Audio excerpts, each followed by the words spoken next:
قربانی کا لفظ ہی ہمیں یہ بتاتا ہے کہ حضرت ابراہیم علیٰ نبینا و علیہ الصلاۃ والسلام کی ساری زندگی قربانیوں سے بھرپور ہے۔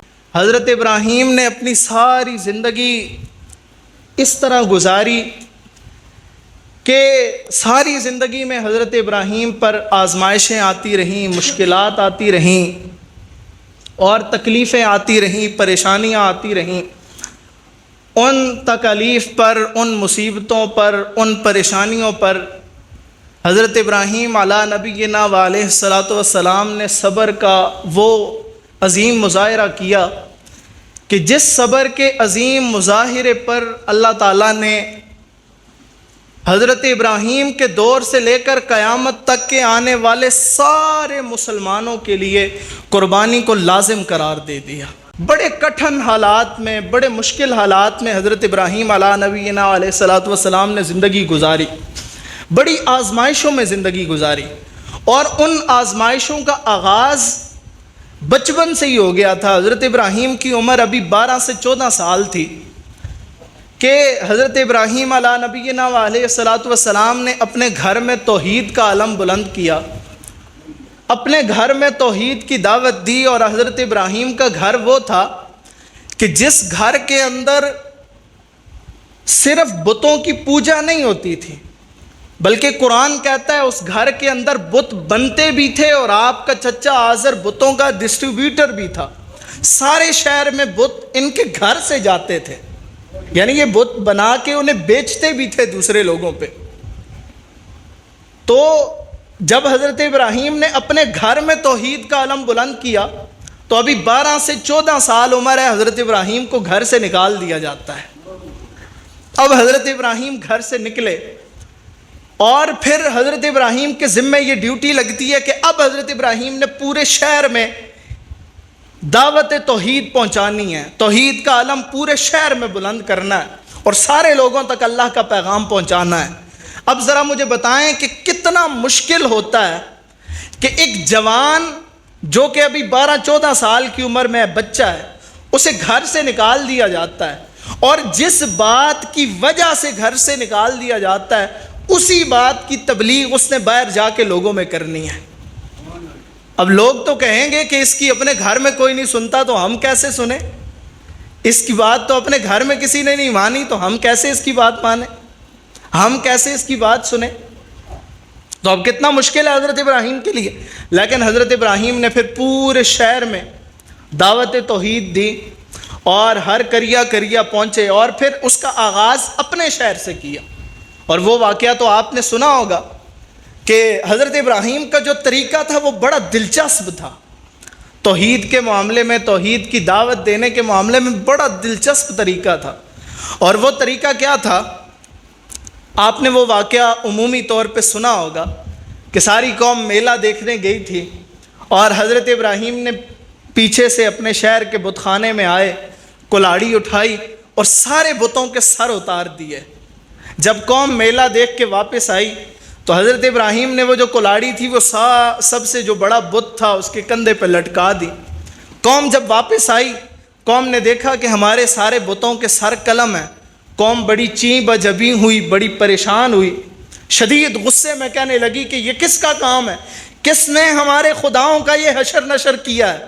تو قرآن کہتا ہے کہ سمعنا فتى يذكرهم يقال له ابراہیم، قرآن کہتا ہے کہ ان لوگوں میں سے ایک شخص بولا کہ یہ کام ابراہیم کا ہی ہو سکتا ہے، جس شخص نے یہ کام کیا ہے اس کا نام ابراہیم ہے، یہ کام ابراہیم کے سوا کوئی نہیں کر سکتا۔ ہم نے سنا ہے کہ ابراہیم ایک شخص ہے جو ہمارے بتوں کے خلاف ہے، ہمارے بتوں کو برا بھلا کہتا ہے، تو یہ کام ابراہیم کا ہی ہو سکتا ہے۔ اب حضرت ابراہیم کی طلبی کی جاتی ہے، حضرت ابراہیم آتے ہیں، حضرت ابراہیم کو کٹیرے میں کھڑا کر کے جواب طلب کیا جاتا ہے کہ جواب دیں، آپ نے یہ ہمارے خداؤں کے ساتھ کیا کیا ہے، ان کا کیا حشر نشر آپ نے کیا؟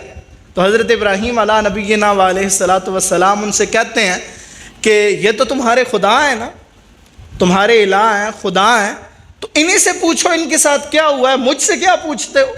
یہ دیکھو یہ بڑا بت کلاڑی تو اس کے کندھے پہ رکھی ہے، اس سے پوچھو نا یہ ان کے ساتھ کیا ہوا ہے۔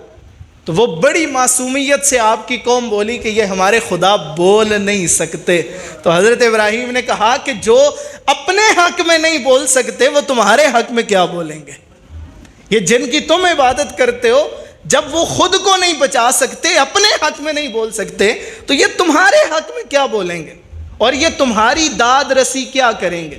اپنی حفاظت وہ نہیں کر سکتے تو تمہاری حفاظت کیسے کریں گے؟ اب قوم لاجواب تھی. قوم نے حضرت ابراہیم کو اٹھایا، نمرود کے دربار میں لے گئے. نمرود جو خود خدائی کا دعوے دار تھا اور خدائی کا دعویٰ رکھتا تھا، علمبردار تھا اس بات کا کہ میں خدا ہوں. نمرود کے دربار میں حضرت ابراہیم پہنچے. اب سوچیں ایک جوان جسے 12-14 سال کی عمر میں گھر سے نکال دیا گیا. اچھا ابھی بھی جب نمرود کے دربار میں گئے تو ان کی عمر اتنی زیادہ نہیں تھی، عین جوانی کا عالم تھا. نمرود کہنے لگا حضرت ابراہیم سے کہ میں خدا ہوں. تو اور نمرود کہنے لگا میں خدا ہوں. حضرت ابراہیم کہنے لگے کہ تو خدا نہیں ہے، خدا تو وہ ہے جو زندہ کرتا ہے اور جو مارتا ہے. تو کہنے لگا میں بھی زندہ کرتا ہوں اور میں بھی مارتا ہوں. 2 بندے اس نے بلائے، ایک اس نے قیدی بلایا جو پابند سلاسل تھا، اور ایک باہر سے راہ چلتا راہگیر بلایا. اور جو قیدی تھا اسے آزاد کر دیا، اور جو راہ چلتا تھا اس نے اسے قتل کر دیا. کہنے لگا دیکھو جو قیدی تھا میں نے اسے آزاد کر دیا، جو راہ جا رہا تھا اسے میں نے قتل کر دیا. تو میں بھی مارتا ہوں اور میں بھی زندہ کرتا ہوں. تو حضرت ابراہیم سمجھ گئے کہ یہ کوڑ مغز، ایسے بات سمجھ آنے والی نہیں. پھر حضرت ابراہیم نے وہ دلیل دی کہ جس دلیل کے بارے میں قرآن کہتا ہے فَبُہِتَ الَّذِي كَفَرَ، وہ دلیل سننے کے بعد کافر مدہوش ہو گئے. فَبُہِتَ الَّذِي كَفَرَ، پس وہ پھر ہاتھ ملتے رہ گئے، ان کے پاس کوئی جواب نہیں تھا. اور وہ بات کیا تھی؟ حضرت ابراہیم کہنے لگے کہ میرا رب سورج مشرق سے طلوع کرتا ہے، تو مغرب سے طلوع کر، میں تجھے خدا مان لوں گا. اب اس کے پاس کوئی جواب نہیں تھا. فَبُہِتَ الَّذِي كَفَرَ، پس وہ کافر مدہوش ہو گیا، اس کے ہوش و حواس اڑ گئے. فَبُہِتَ الَّذِي كَفَرَ، اور وہ ہاتھوں کو ملتا رہ گیا. تو اب بچپن سے ایک بچہ جسے گھر سے نکال دیا گیا تھا، اب یہاں نمرود کے دربار میں جب حضرت ابراہیم حق کا علم بلند کرتے ہیں، توحید کی بات کرتے ہیں، نمرود لاجواب ہوتا ہے. تو حکم ہوتا ہے کہ اسے آگ میں ڈال دیا جائے. اور پھر آگ بھی ایسی جلائی جاتی ہے کہ اسے کئی دن بھڑکایا جاتا ہے، کئی دن اس آگ کو بھڑکایا جاتا ہے. اور پھر منجنیق کے ذریعے دور سے حضرت ابراہیم کو اس آگ میں پھینکا جاتا ہے. اور جب حضرت ابراہیم کو اس آگ میں پھینکا جا رہا تھا اس وقت بھی حضرت ابراہیم کے وجود پہ صبر طاری تھا. اس آزمائش پہ بھی صبر اتنا تھا کہ ہوا کا فرشتہ آیا، پہاڑوں کا فرشتہ آیا، دیگر فرشتے آئے. انہوں نے عرض کی کہ اے اللہ کے خلیل، ہم آپ کی یہ مدد کرتے ہیں، یہ کرتے ہیں، یہ کرتے ہیں. حضرت ابراہیم نے کہا کہ تم رہنے دو، یہ میرا اور میرے رب کا معاملہ ہے، یہ میرا معاملہ ہے اور یہ میرے رب کا معاملہ ہے. اور پھر جب حضرت ابراہیم کو آگ میں ڈالا گیا، قرآن کہتا ہے 17واں سپارہ، قُلْنَا يَا نَارُ كُونِي بَرْدًا وَسَلَامًا عَلَىٰ ابراہیم. قرآن کہتا ہے کہ ہم نے آگ سے کہا کہ اے آگ ٹھنڈی ہو جا، اور اتنی ٹھنڈی ہونا کہ سلامتی والی ہو جانا. یعنی اتنی ٹھنڈی نہ ہونا کہ میرے ابراہیم کو تکلیف پہنچے، نقصان پہنچے، بلکہ اتنی ٹھنڈی ہونا کہ سلامتی والی ہونا، میرے ابراہیم کو ٹھنڈ نہ لگے، میرے ابراہیم کو اس آگ کے اندر ٹھنڈ نہ لگے، اتنی ٹھنڈی ہونا کہ سلامتی والی ہو جانا. اچھا اب حضرت ابراہیم جب اس آگ سے نجات پاتے ہیں تو اس کے بعد بھی حضرت ابراہیم کی جو ساری زندگی ہے آزمائشوں سے بھرپور ہے. دیکھیں یہ جو آزمائشیں ہیں، یہ جو تکلیفیں ہیں، یہ جو مصیبتیں ہیں، حضرت ابراہیم کی زندگی سے اور قربانی اور عید الاضحیٰ سے ہمیں ایک سبق اور بہت بڑا سبق یہ بھی ملتا ہے کہ ہم آزمائشوں پہ صبر کرنا سیکھیں، ہم تکلیفوں پہ، مصیبتوں پہ صبر کرنا سیکھیں. اور یہ جو آزمائشیں آتی ہیں، تکلیفیں آتی ہیں، مصیبتیں آتی ہیں، یہ اس لیے آتی ہیں کہ اللہ تعالیٰ بندے کو درجہ اور مقام بڑا دینا چاہتا ہے. جس بندے کا مقام اور درجہ اللہ بڑھانا چاہتا ہے اسے آزمائشوں میں مبتلا کرتا ہے، اسے تکلیفوں میں مبتلا کرتا ہے، اس پہ پھر مصیبتیں آتی ہیں. جسے اللہ درجہ بڑا عطا کرنا ہوتا ہے۔ اب دیکھیں نا، حضور صلی اللہ علیہ وسلم پہ کتنی مشکلات آئیں، کتنی تکلیفیں اللہ کے رسول صلی اللہ علیہ وسلم نے سہیں، کتنی آزمائشوں سے اللہ کے رسول گزرے۔ اللہ کے رسول کا اپنا فرمان ہے کہ سب سے زیادہ اس کائنات میں تکلیفیں حضرات انبیاء علیہ الصلوۃ والسلام کو دی گئیں، اور اللہ کے رسول نے فرمایا انبیاء میں سب سے زیادہ تکلیفیں مجھ محمد صلی اللہ علیہ وآلہ وسلم کو دی گئیں۔ اب جب تکلیفیں اتنی زیادہ ہیں تو پھر اللہ نے درجہ کتنا بڑا عطا کیا۔ دیکھیں، کائنات میں صرف ایک تاج ہے ختم نبوت کا، اور وہ اللہ نے میرے اور آپ کے پیارے آقا صلی اللہ علیہ وسلم کے سر انور پہ سجایا ہے۔ ایک تاج ہے ختم نبوت کا، درجہ پھر اللہ نے کتنا بڑا عطا فرمایا۔ تو جب بھی کسی پہ آزمائش آتی ہے، مصیبت اور تکلیف آتی ہے، اگر آپ کی زندگی میں بھی آزمائشیں ہیں، تکلیفیں ہیں، مصیبتیں ہیں، تو پھر آپ حضرت ابراہیم کی زندگی کو دیکھیں۔ اچھا، اب جب کوئی بھی آزمائش آئے، امتحان آئے، تو امتحان کے بعد ظاہر سی بات ہے اس کا کوئی نتیجہ بھی نکلتا ہے۔ حضرت ابراہیم پہ آزمائشیں آئیں تو اب نتیجہ کیا نکلا؟ قرآن کہتا ہے وَإِذِ ابْتَلَىٰ إِبْرَاهِيمَ رَبُّهُ، جب ابراہیم کو اس کے رب نے آزمایا، امتحان میں مبتلا کیا، تو اب اس امتحان کا، اس پرکھ کا نتیجہ یہ نکلا۔ قرآن کہتا ہے فَأَتَمَّهُنَّ، میرا خلیل سارے کے سارے امتحانوں میں کامیاب نکلا، سارے کے سارے امتحانوں میں فَأَتَمَّهُنَّ، قرآن کہتا ہے خلیل کامیاب نکلا۔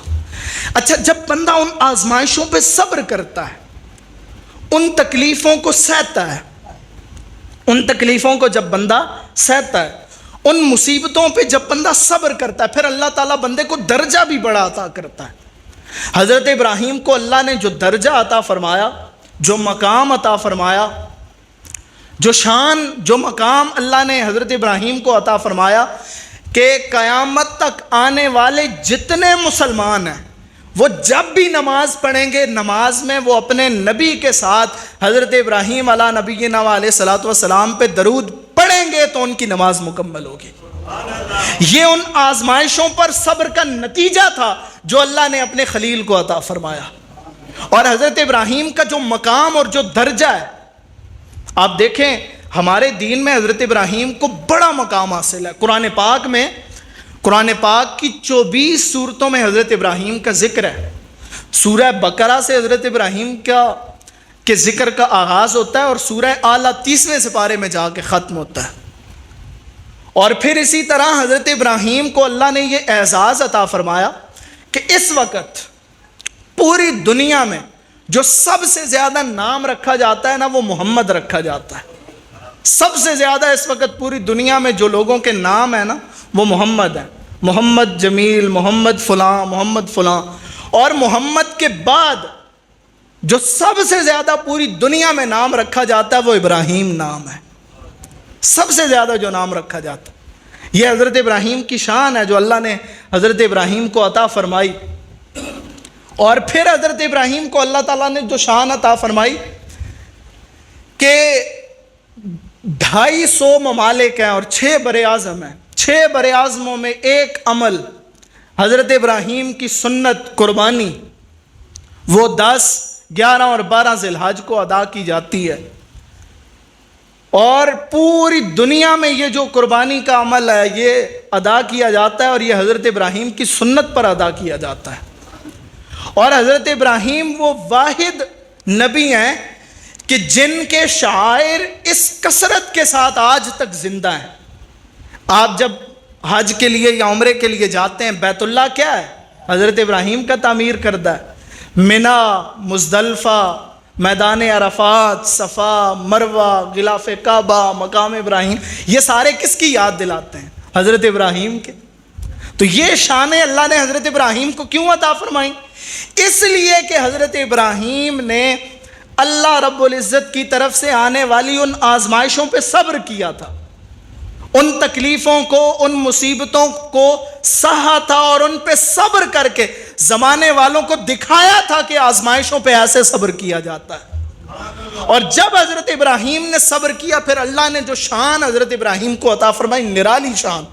قرآن کہتا ہے حضرت ابراہیم نے نا، چونکہ خلیل اللہ تھے، اللہ کے دوست تھے، تو حضرت ابراہیم نے اپنی کچھ باتیں اللہ سے منوائی ہیں، اپنی کچھ باتیں، خلیل تھے نا، منوائی ہیں کچھ باتیں اللہ سے۔ ان باتوں میں ایک بات جو قرآن ہمیں بتاتا ہے کہ حضرت ابراہیم نے اللہ سے ایک دعا کی کہ وَاجْعَلْ لِي لِسَانَ صِدْقٍ فِي الْآخِرِينَ، اے اللہ قیامت تک کے آنے والے انسانوں کے لبوں پہ مجھ ابراہیم کے تذکرے جاری فرما۔ یہ بات حضرت ابراہیم نے اللہ سے منوائی ہے، اللہ سے یہ بات حضرت ابراہیم نے منوائی ہے کہ قیامت تک آنے والے سارے انسان حضرت ابراہیم کا تذکرہ کرتے ہیں۔ آج ہم مسلمان تو حضرت ابراہیم کو اپنا جد مانتے ہیں، پیشوا رہنما مانتے ہیں، ہمارا تو تعارف ہی یہی ہے، ہم اللہ کے بندے ہیں، رسول اللہ کے امتی ہیں اور حضرت ابراہیم کی ملت پہ، ہمارا تو تعارف ہی یہی ہے۔ لیکن عیسائی بھی کہتے ہیں کہ حضرت ابراہیم ہمارے پیشوا ہیں، عیسائی کہتے ہیں حضرت ابراہیم ہمارے جد ہیں، ہمارے بڑے ہیں، ہمارے رہنما ہیں، یہودی کہتے ہیں ہمارے جد ہیں، ہمارے بڑے ہیں، ہمارے رہنما ہیں۔ یہ جو آج بیت المقدس کے اندر قبلہ اول مسجد اقصیٰ پہ جو یہودیوں نے قبضہ کیا ہے، تو یہ قبضہ اسی لیے کیا ہے، وہ کہتے ہیں یہ چونکہ تعمیر کیا حضرت ابراہیم نے، آغاز اس کا حضرت ابراہیم نے کیا تھا، تو وہ کہتے ہیں کہ چونکہ آغاز حضرت ابراہیم نے کیا تو حضرت ابراہیم ہمارے بڑے ہیں، ہمارے پیشوا ہیں، ہمارے جد ہیں، ہمارا زیادہ تعلق ہے ان سے، تو اس لیے وہ بیت المقدس پہ قابض ہیں۔ اور پھر یہاں تک جو مکہ کے مشرکین تھے جو بتوں کی پوجا کرتے تھے، وہ بھی یہ کہتے تھے کہ ہم دین ابراہیمی پہ ہیں اور حضرت ابراہیم ہمارے جد ہیں، حضرت ابراہیم ہمارے۔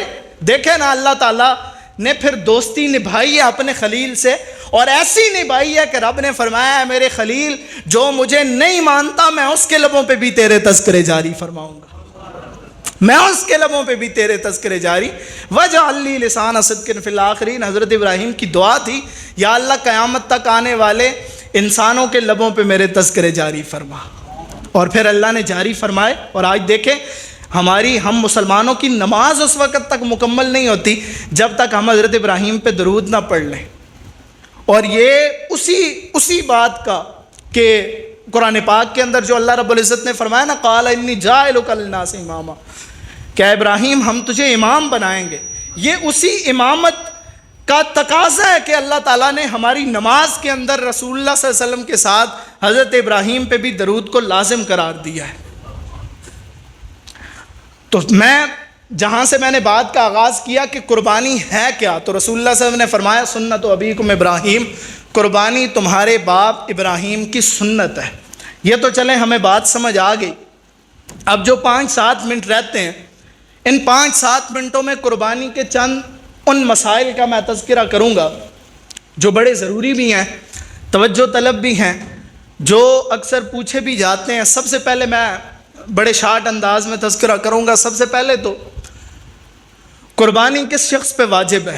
ہمیشہ ہر دفعہ اس سوال کا جواب دیا جاتا ہے کہ قربانی ہر اس شخص پہ واجب ہے جو صاحب نصاب ہو، اور صاحب نصاب ہونے کے لیے 4 چیزوں کا ہونا لازم ہے، اور وہ 4 چیزیں سب سے پہلے تو سونا، چاندی، اور سونے کی مقدار 7.5 تولے، چاندی کی مقدار 52.5 تولے، اور پھر اسی طرح کیش رقم اور مال تجارت، اور پھر قربانی کے معاملے میں ایک 5ویں چیز بھی شامل ہوتی ہے، اور وہ 5ویں چیز یہ ہے کہ آپ کے گھر میں اگر ضرورت سے زیادہ اتنا سامان موجود ہو کہ جو 52.5 تولے چاندی کی رقم کو پہنچتا ہو تو ہر اس شخص پہ قربانی واجب ہے۔ اور یہ رمضان المبارک کے اندر بھی کیلکولیشن کر کے میں نے بتایا کہ 52.5 تولے چاندی بنتی کتنی ہے، تو اس پہ میں زیادہ بات نہیں کرتا۔ پھر اس کے بعد یہ سوال پوچھا اکثر جاتا ہے کہ قربانی کیا ہر گھر پہ ہے یا ہر فرد پہ ہے؟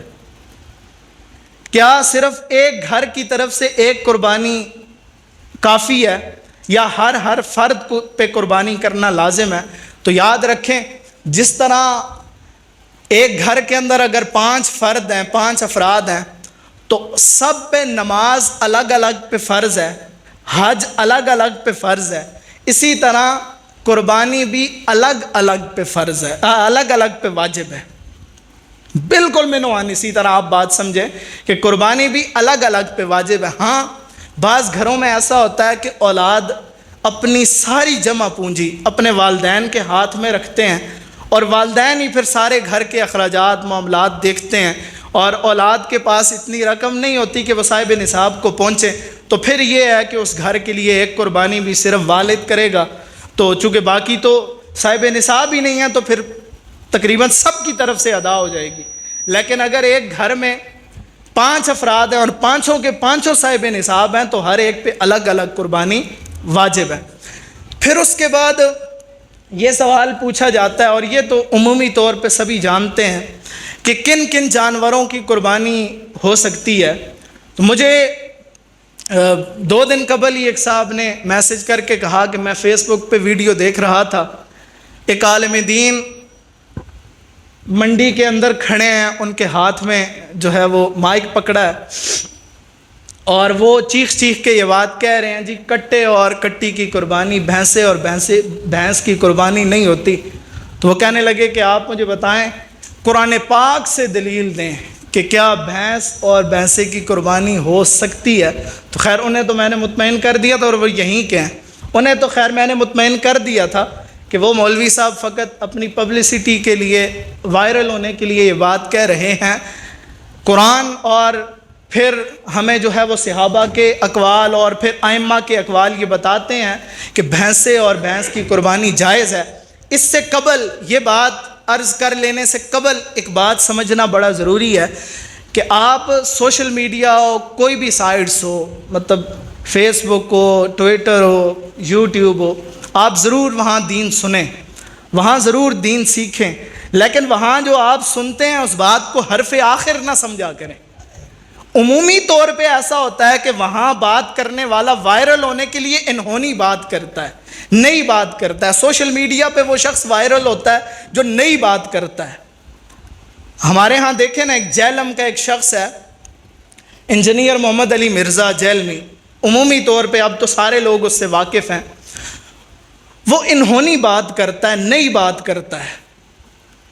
14 صدیوں سے جو علماء کے اقوال ہیں، جو علماء نے مسائل لکھے ہیں، ان سے ہٹ کے بات کرتا ہے، تو لوگ اسے بڑا وائرل کرتے ہیں، بڑا پسند کرتے ہیں۔ لیکن اس کا اپنا جو مطمع نظر ہوتا ہے وہ یہی ہوتا ہے کہ میں وائرل ہو جاؤں، میں جانا جاؤں، لوگ مجھے پہچانیں، مجھے جانیں، اسی لیے وہ نئی بات کرتا ہے۔